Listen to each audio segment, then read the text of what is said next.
नमस्कार दोस्तों, आप देख रहे हैं औसत जल्दी से सीखें एवरेज मतलब निकालना पार्ट 1। तो पहला हम सवाल देखते हैं। 5 संख्याओं का औसत मतलब 5 संख्याओं का औसत 20 है, तो 5 गुणे 20 तो कितना हो जाएगा 100। और यदि एक संख्या हटा दी जाए तो नया औसत 18 हो जाता है, तो हटाई गई संख्या का मान क्या होगा। हटाई गई संख्या बताना है हमें। तो 5 में से 1 कम कर देंगे, 4 बोला है। यदि एक संख्या हटा दी जाए और उसका औसत है 18, तो 18 चौक 72। तो अब 72 100 से 72 माइनस करेंगे तो आ जाएगा 28। तो यही हटाई गई संख्या यही है, हटाई गई संख्या है 28। तो option B is the right answer. तो चलिए बढ़ते हैं नेक्स्ट सवाल की तरफ, टाइम को वेस्ट ना करते हुए। तो हमारा दूसरा सवाल ये रहा आपकी स्क्रीन पर। फटाफट इस सवाल को करिए। दिया है 10 संख्याओं का औसत 15 है, मतलब 10 संख्याओं का औसत 15 है, तो हो जाएगा 150। ठीक। एक संख्या 25 है, ठीक 25 है और गलती से 35 लिख गई, तो 25 और 35 में डिफरेंट कितना है 10 का। तो कितना है ज़्यादा लिख गई 10 ज़्यादा लिख गई, गलती से ज़्यादा लिख गई 10। सही औसत क्या होगा। तो यहाँ पे आ जाएगा 150। 150 अब 150 से ये जो ज़्यादा है ये लिख गई है, तो इसे हम माइनस करेंगे तो आ जाएगा 140। 140 आ गया। अब 140 को इसी ज़्यादा वाली संख्या से, ये जो ज़्यादा संख्या लिख गई है ये संख्या, इसी को हम भाग करेंगे 10 से। 0 से 0 कट गया तो आ जाएगा 14। अगर समझ में नहीं आया तो फिर से देख लीजिए, option B is the right answer. तो चलिए बढ़ते हैं नेक्स्ट सवाल को। अगर वीडियो अच्छी लगे तो लाइक ज़रूर कर लीजिए। तो हमारा नेक्स्ट सवाल है, 3 लगातार संख्याओं का औसत 24 है, मतलब 3 लगातार संख्याएं हैं। मान लेते हैं 3 लगातार संख्याएं। x -1 एक संख्या हो गई, एक x हो गई, एक x +1 हो गई। तो x है जो वो तो 24 है, और x -1 x 24 से 1 माइनस करेंगे तो कितना आ जाएगा 23। और 24 में 1 प्लस करेंगे तो कितना आ जाएगा हमारा 25। तो कितनी आ गई संख्या 23, 24, 25। और पूछा है सबसे बड़ी संख्या कौन है, तो सबसे बड़ी संख्या है इसमें 25। तो option number C is the right answer. अगर ये सवाल अच्छा लगा हो आप लोगों को तो वीडियो को लाइक ज़रूर कर ले और कमेंट में बताइए कि कितना अच्छा लगा। आरआरबी के सारे सवाल मैं इस चैनल पर आप लोगों को सॉल्व कराता हूँ। आरआरबी एनटीपीसी जो भी एग्ज़ाम है और सारे परीक्षा में आए हुए सवाल आप लोगों को मैं समझाता हूँ इस। तो दोस्तों आप ये चौथा सवाल देख रहे हैं आपकी स्क्रीन पर। कितनी अच्छी तरीके से मैं इसे अभी आप लोगों को समझाने वाला हूँ कि एक कक्षा में 20 छात्र हैं, 20 छात्र हैं और उनका औसत है 40।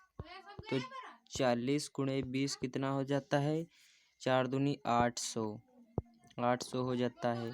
ठीक। अब 5 नए छात्र जुड़ गए, मतलब 20 में 5 ऐड कर दोगे तो कितना आ जाएगा 25।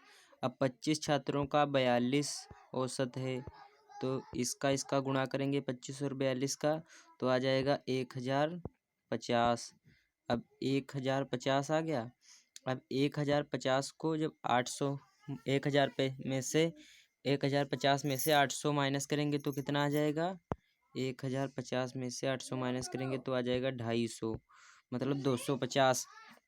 अब कितने छात्र जुड़े हैं नए 5, तो इसे अब हम 5 से काटते हैं, तो 5 एकम 5 और 5m 25 और ये 0 उतार लेते हैं तो 50। तो नए छात्रों का औसत होगा 50। तो option C is the right answer. तो चलिए अगले सवाल एवं लास्ट सवाल की तरफ बढ़ते हैं। जिसने मेरे पुराने पार्ट नहीं देखे, time distance profit loss time and work and simplification, मैंने बहुत अच्छी तरीके से समझाया हुआ है, जिससे आप आरआरबी एनटीपीसी एग्जाम में अच्छा स्कोर कर पाएंगे, तो आप वो देख सकते हैं मेरे चैनल पर विजिट करके।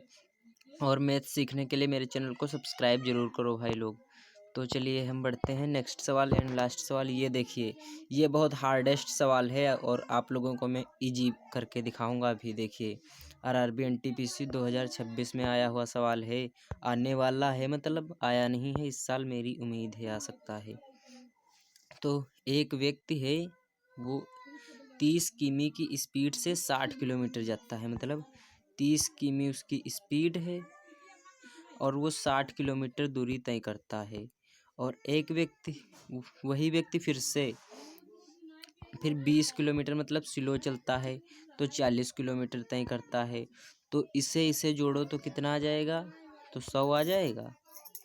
100 आ गया। अब इसको भी ऐड कर लो तो कितना आ गया? 50। 50 आ गया। तो पता ही है आप लोगों को 50 आ गया।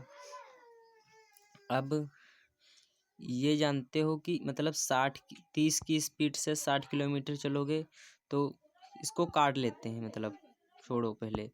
देखो, 60 की स्पीड से 60 किलोमीटर 30 की स्पीड से जाता है, तो इसे काटा तो आ गया 2। ठीक, अब इसे इधर 40/20 कर लेते हैं। अब इधर वाला कर लेते हैं ना इतना, ये तो इसे काटते हैं तो भी 2 आ गया। ठीक, अब तो 2 + 2, ये जो ऊपर 2 आए हैं, इन्हें ऐड करेंगे तो कितना हो जाएगा? 4। 4 घंटे, मतलब ये आवर, ये इतना टाइम आ गया, आवर। अब कुल दूरी उसने कितनी तय की है? मतलब 40 ये और 60 ये, उसने 100 किलोमीटर दूरी तय की है। कितने घंटे में? 4 घंटे में, 30 और 20 की स्पीड से चल के।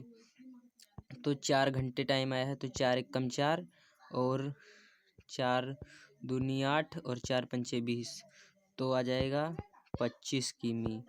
25 किमी की गति से उसने दूरी तय की है। किमी पर आवर की स्पीड से उसने दूरी तय की है। तो option B is the right answer. Option B is the right answer. तो चलिए बढ़ते हैं, अब वीडियो को एंड करते हैं। अगर आपको अगला पार्ट चाहिए एवरेज का, मतलब औसत का, तो आप मेरे चैनल को सब्सक्राइब जरूर कर लें, और वीडियो अच्छी लगी हो तो लाइक कर लें, और मेरे पुराने पार्ट्स भी देख लें। बहुत अच्छी तरीके से उसमें फार्मूला चार्ट दी है, और अगले वीडियो में मैं इसमें भी फार्मूला चार्ट देने वाला हूँ, जिससे आप लोगों को एवरेज सिंपल लगने लगे और आप लोग बेहतरीन तरीके से सवाल को कर पाएँ और आरआरबी एनटीपीसी या किसी भी कम्पिटिटिव एग्जाम में अच्छा स्कोर कर पाएँ। तो चलिए मिलते हैं नेक्स्ट डे। तब तक के लिए bye bye, thank you. Subscribe for my YouTube channel study वाला ज्ञान।